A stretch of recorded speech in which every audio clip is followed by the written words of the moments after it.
We are in Chapter 11, Section 3, focusing on the Holocaust, on the Nazi persecution of the Jews. Um, the essential question is, why do some people not respond to injustice while others try to prevent injustice? And of course, and you look at history, this is probably going to be one of the darkest hours that we could talk about. Unfortunately, a lot of this information, it might be a little bit hard to take in. Between 1933 and 1945, the German government led by Adolf Hitler and the Nazi Party created the systematic persecution and murder of Europe's Jews. This genocide is now known as the Holocaust. The Nazi regime also persecuted and killed millions of other people it considered to be politically, radically, or socially unfit. The Allies' victory at the end of World War II, but the Nazi Germany and its collaborators had left millions of dead and countless lives shattered. So when we're looking at the Nazi assault of 1933 to 1939, first thing we have to look back is the takeover of power. How does somebody like a dictator like Adolf Hitler seize power? In March of 1933, Hitler addresses the first session of the German parliament, which is known as the Reichstag, following his appointment chancellor. After this photograph is taken, all political parties in the Reichstag, with the exception of the Socialists and Communists, passed the Enabling Act, which gives Hitler the power to rule by emergency decree. And so the terror is going to begin. Stormtroopers, or the SA guards, are newly arrested members of the German Communist Party in a basement jail of the SA barracks in Berlin. So, it's important to look at. It wasn't just the Jews at first. The first people they took were their political enemies, which were the communists during this time. Communists, socialists, and other political opponents of the Nazis were among the first to be rounded up and imprisoned by that regime. From a citizen to outcast, a woman reads a boycott sign posted in a window of a Jewish-owned department store. The Nazis initiated a boycott of the Jewish shops and the businesses on April 1st of 1933, all across Germany. Many Germans continued to enter these Jewish stores despite the boycott, and it was called off after 24 hours. In subsequent weeks and months, more discriminatory measures against the Jews followed and remained in effect. So the Nazi created these race laws, and an instruction chart distinguished between individuals with pure German blood, which is over here on the first column. Okay, mixed blood would be in the middle, second and third columns, and Jews, the right two columns. And these were going to be defined as what they call the Nuremberg Laws. Among other things, these laws issued in September of 1935 restricted German citizens to those of German or kindred blood, and excluded those deemed racially Jewish or Roma, Gypsy. The laws prohibited the marriage and sexual relationships between Jews and non-Jews to try to keep the land clean and pure. So there was a science of race that was studied by the Nazis, perpetuated by Hitler.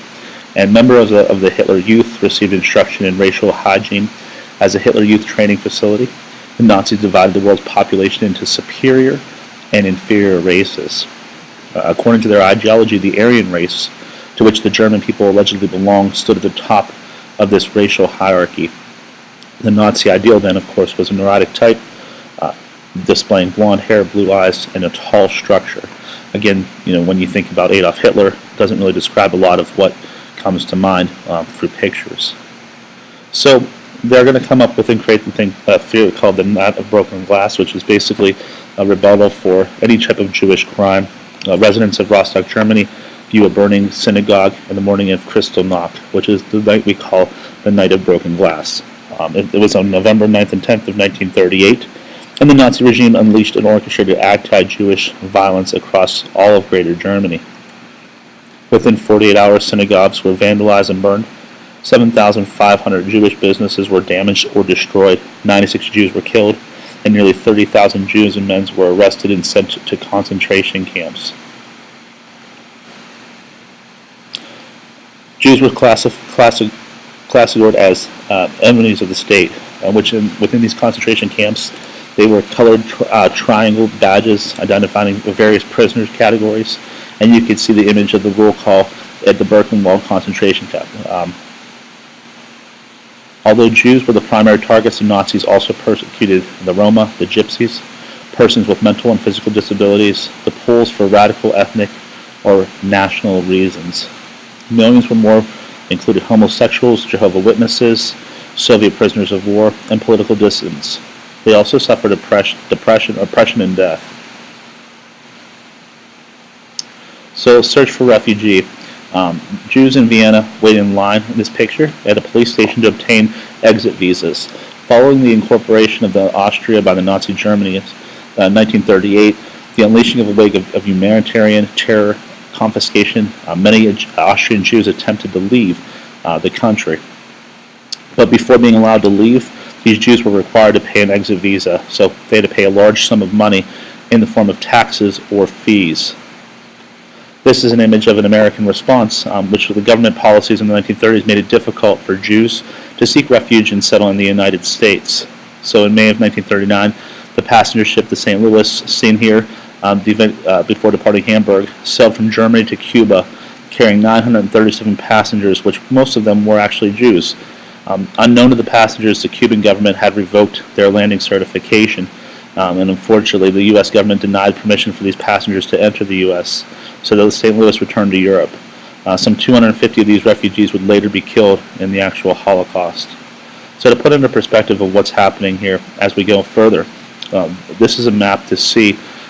All these down here are the actual work camps in red, and the bluish-purple, these are the actual death camps or the concentration camps. So these would be staging areas that you would see where workers would be forced to work.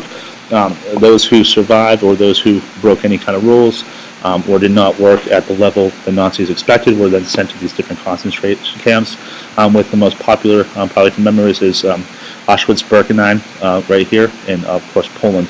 So you can see most of the actual concentration camps or the death camps were kept far away from the German population so that they couldn't see what was actually happening.